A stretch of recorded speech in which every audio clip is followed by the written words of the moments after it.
家好，歡迎大家翻到嚟文傑新時代頻道，我係劉文傑。今集咧就講一單好突發嘅嘢，就係張敬軒嗰個歌手啊，咁啊主動地投誠啊。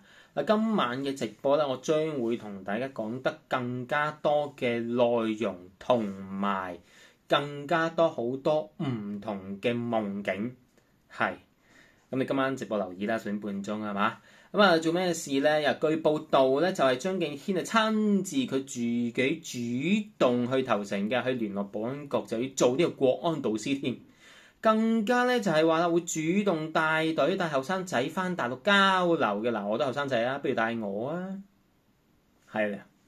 咁仲有就係話，喂，其實都好正常嘅。點解啊？因為而家咧已經好多黃絲都已經係星期五六日都翻大陸噶啦。咁張敬軒翻大陸，有乜出奇咧？佢本身都係廣州仔嚟噶嘛，同我一樣噶嘛，係咪先？廣州出世噶嘛，啱唔啱啊？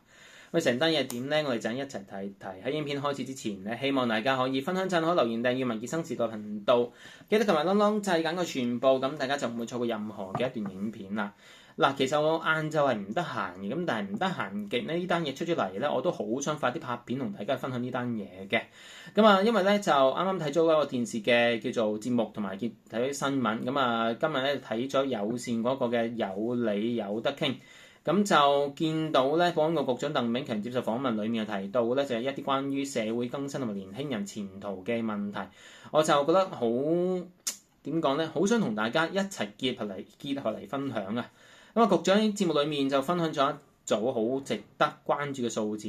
咁啊，佢提到，而喺2019年嘅所謂風波入面咧，有7000人被捕，但係咧最後咧冇被檢控嘅。咁啊，對於呢班後生仔，其實政府一直都有做嘢嘅，推行咗2年嘅叫做特別項目。咁啊，鄧炳強局長講到咧好感性，佢話希望咧喺符合法律嘅情況環境底下咧，俾大家一個更新嘅機會。令到更加驚喜嘅就係咁啊，喺局長提到政府唔單止咧係帶佢哋翻內地交流，仲會咧係安排實習嘅位置。咁啊，仲要咧就係佢仲親手講到咧，就話只要肯改過，符合條件，呢班後生仔未來咧仲有機會可以考到公務員添。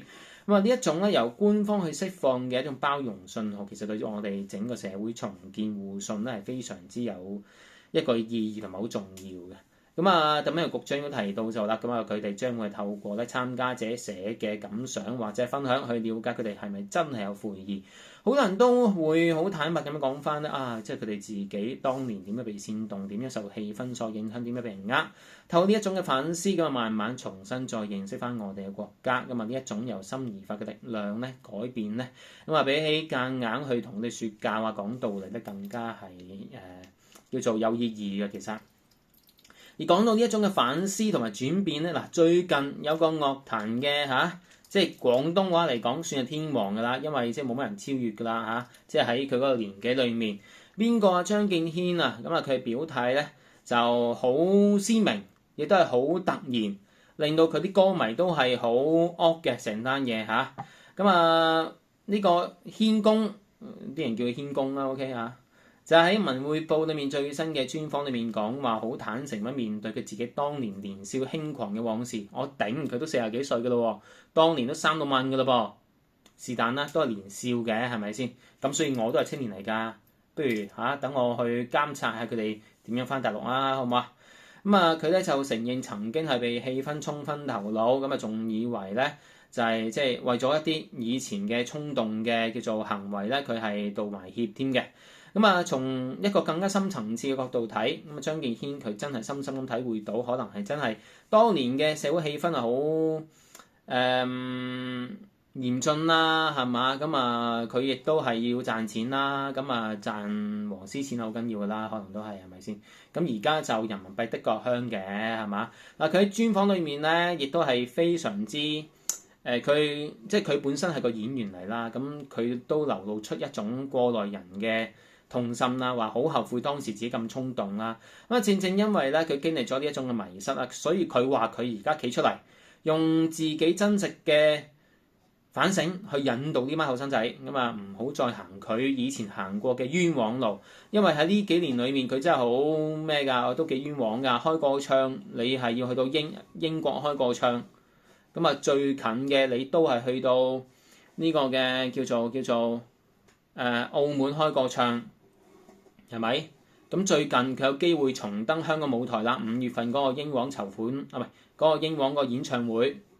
咁佢而家即係你知啦，唔知佢上唔上到去，開唔開到，唱唔唱到噶嘛？咁佢而家就哎呀行咗冤枉路啦咁樣，咁啊親身演繹翻咯，都好嘅。嗱，有呢一種嘅公眾人物去親身演繹嗰個自身咧，其實就比任何嘅真係同佢哋説教啊，講啲乜嘢都好啦，咁更加有力量嘅。咁啊，希望佢哋可以係真心地，或者係張敬軒想真心地幫我哋社會消除一啲負面嘅情緒啦，帶翻班後生仔行翻條正確嘅道路，積極人生嘅道路。更加難得嘅係啲乜嘢咧？咁啊，張敬軒咧就話啦，佢唔係純粹都係講字㗎，佢自己主動聯絡咗保安局，希望以過來人嘅身份擔任一個嘅叫做分享嘉賓，更加咧就係諗住計劃參加今年會叫做翻大陸嘅一啲團，帶年輕人翻內地交流，務求要佢哋親身去體驗一下我哋國家嘅強大同埋對年輕人嘅支持。總括嚟講咧，我覺得點都好啦。咁啊，鄧炳強局長喺節目入面講實習機會同考公務員嘅資格呢樣嘢，定係好似張敬軒一類嘅偶像好、歌手又好，咁啊改個自身啦。咁啊其實核心都係圍繞住兩個字嘅啫，包容。咁我都好包容㗎，所以我話我好想同佢一齊去㗎。OK， 我都廣州人嚟㗎嘛，係咪先 ？OK。咁其實香港咧就需要繼續向前看嘅。咁啊，如果呢班後生仔都展現到悔意嘅話咧，咁社會都要諗諗係咪應該要俾個機會佢哋。當然點樣俾機會法，或者係點樣睇佢哋悔意，就大家要再考量一下啦。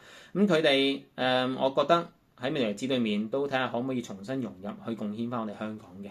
OK。咁啊，唔知大家點睇？歡迎大家下面留言話俾我哋聽，你點睇單嘢？如果你哋想知更加多嘅事情嘅話咧，今晚10點半有料到直播，發夢嘅啫，唔係真嘅，發夢嘅啫。我講多次，發夢嘅啫。今晚見。喺影片完結之前，希望大家可以分享、讚好、留言、訂閱文傑新時代頻道，記得撳埋啷啷掣揀個全部，咁大家就唔會錯過任何嘅一段影片。我哋下集見，thank you，拜拜，今晚見。